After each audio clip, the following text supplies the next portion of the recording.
নমস্কার, আমি জিনকিয়ার মগরাহাট থানার অন্তর্গত মোহনপুর অঞ্চল থেকে এসেছি। মগরাহাট বিডিও অফিসে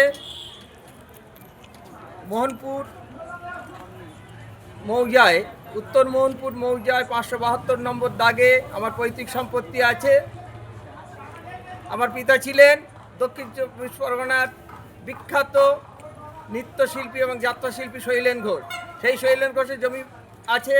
সেই জমি অন্যায়ভাবে ইনজাংশন থাকা সত্ত্বেও অন্যায়ভাবে নির্মাণ কার্য শুরু হয়েছিল, এখন বন্ধ আছে। কিন্তু বিরোধী পক্ষ বিভিন্নভাবে হুমকি দিচ্ছে যে তারা আবার অচিরেই নির্মাণ কার্য শুরু করবে এবং তাদের সঙ্গে অনেক ক্ষমতাধর ব্যক্তিরাও থাকবে।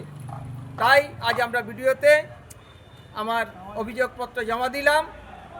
আপনারা আমার পাশে থাকার আবেদন নিয়ে